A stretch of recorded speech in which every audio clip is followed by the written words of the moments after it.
Negative sentence. I find it works every time. Carry on. Save us. Who's there? Hello, it's Christine. Hello, Christine. From Naphill in Surrey. Oh, yeah. Showing off now. Give us sorry name check-in. La-di-da. No, I was listening to the last lady was on about saying children going to funerals. Yeah. My two nephews came to my father's funeral. One was 9 and the other was 7. Yeah. But the thing was, and I've heard this before with children, the 7-year-old, after my father died, we used to hear him talking upstairs. And he'd come down and we'd say, what have you been talking about to yourself? And he used to say, I'm not, I'm talking to Grandad. And he used to say that my dad was always up there with him, talking to him. So what is there after death? Do you think, though, that it was good for them to have attended the funeral? Do you think that helped? Oh, yes, in their dealing definitely. and coming to terms with it? Definitely. And funny enough, I've got a friend at the moment who is in her late 40s, who is now battling with that because when she was very young, her father died, and her mum wouldn't let her attend. And that's been worrying her because she was annoyed that her dad just left her. Yeah. So, you know... that closure thing is something that funerals can help with, isn't it? Yeah, Definitely. I think you need that chance to say goodbye, don't you? Yeah, definitely. Thanks for your call. Okay. Nice to talk to you. Bye-bye. Thanks. Bye. Hello, who's there? Oh, it's Teresa from Worthing. Hello, Teresa. Hello, Alison. I just thought I'd ring in because something happened about 3 weeks ago. My husband and I are both quite sceptical about life after death, but we had an experience at home. And we were sitting in the lounge one evening, and we've got French doors into our lounge.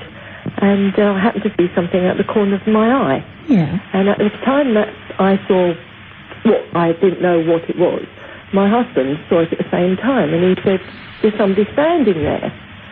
So he sort of got up out of the armchair and picked, I think it was a cup off of the coffee table, and started to walk out of the lounge into the dining area. But very, very quietly, not like, expecting anybody to be there, but something. And anyway, we walked into the dining room, and I just went cold. And he was sort of like, what's going on? And I sort of stood there, and just tears came into my eyes. And he came up next to me, and he said the whole area around my body was cold, and he could literally put his hand in and out of a foot around my body. And then we moved into the hall, and it was warm, and then he went upstairs because he just felt somebody was in the house, even though we couldn't see anybody. And anyway, we stood in the hall, and I said, have we had the front door open? And he went, no. And I said, well, that coldness has come around me again. And he said, well, it's not cold where I am. And he came back downstairs, and the coldness was all around me. And I was just standing there, and the tears were streaming down my eyes, but I wasn't sobbing, they were just coming down my eyes. And anyway, then everything sort of cleared away, and he said, I'm going to put the heating back on. And even though we had the gas fire on in the lounge, he said, I'm going to make a cup of tea. He said, you go back and sit in the lounge. Went back and sat down in the lounge, and I said, whatever happened has gone. And then it came again, and the coldness came all over my body, and then it felt like somebody was stroking my leg. And then he came back in, and he could literally move his hand in and out of the area of my body and feel the coldness. And he said, something's happening. He said, but I don't know what. And he said, are you frightened? And I went, no. I said, I don't know why I'm not frightened. And anyway, I think this went on for about 15 minutes. And anyway, he went off to make a cup of tea, and I called out to him, I said, it's all right now.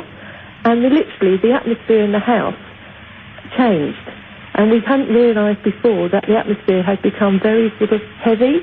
But then when this coldness went, it was lifted again, and it was fine. And the really strange thing was, we went to bed that night, and we were laying there talking about what had happened, and my husband is so sceptical, it's unbelievable how sceptical he is about things. And he said, to this day, he said, I don't know what happened. But putting two and two together, On that very morning, I was washing up in the kitchen sink, obviously, and he came in and he said to me, he said, "Oh, I like your perfume." And I said, "I haven't got any on." He went, "You smell of flowers." And I said, I can't do. I said, "I have not got any perfume on." And he said, "You smell of flowers, carnations or chrysanthemums." And we're just like blown away by it. We still don't know what to think about it. Yeah. Okay. I know. All right. Okay, all right. Well, since you mentioned that bit, by the way, you got a funny noise in the background. I know. I think it's my phone. I don't know. Is it? All right. Well, it's a cordless, isn't it? Yes, yeah, it is. If I move around a different area. Yeah, don't worry. But thanks for your call.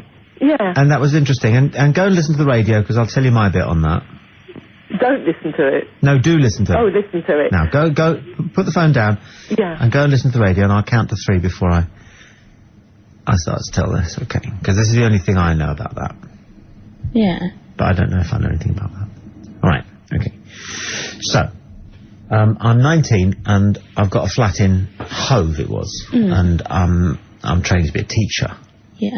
And I get a job in Gamley's, in the toy shop in Brighton. And I had to get up very early in the morning, about 7 o'clock. It was bloody cold, because no central heating. Yeah. So I'd sometimes sleep in my clothes. You ever done that? You're so bloody cold. Yeah. That way you don't have to get cold, you know, you're ready to go. And one morning, I smelt this lavendery scent in the bedroom. And I thought that it was because I'd talked.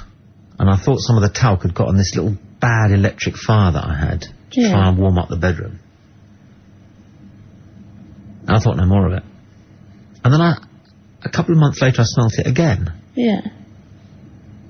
And it was a really distinctive, flowery smell. When I say flowery, I mean like chrysanthemums or carnations. Yeah. I would have said lavendery. You see. And then how long ago was that then? So that's nearly 30 years. That's 30 odd years ago. Yeah. Right. And I moved.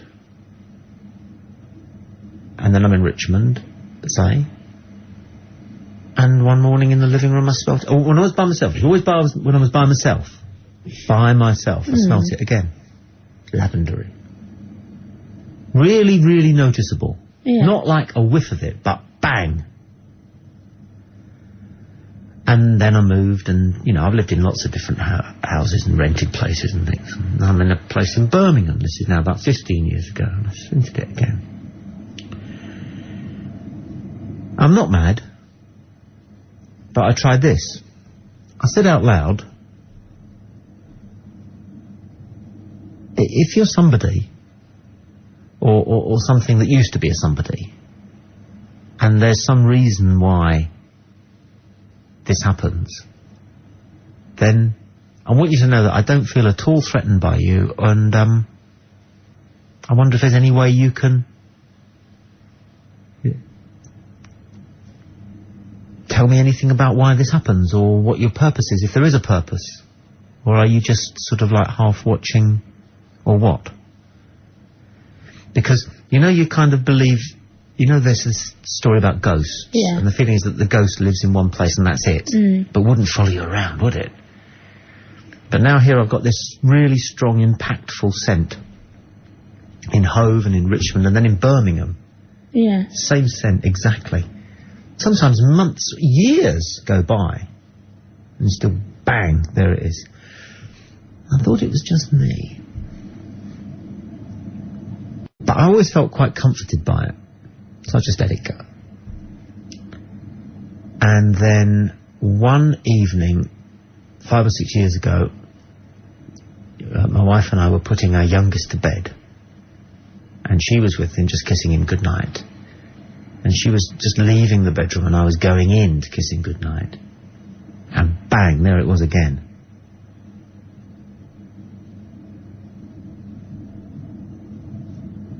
And as I noticed it, my wife said to me, "What was that lovely smell?"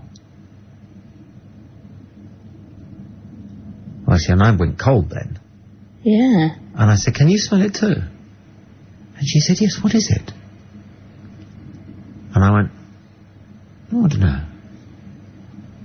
And I left it like that. So I didn't want to say spooky things. No. What is it? I don't know. I'll experience it again. You know, some people have said that, you know, they say, you know, sometimes you can have a stroke or something, you get funny smells in your head, but I don't think it's that, because I just smelt it when I was 18.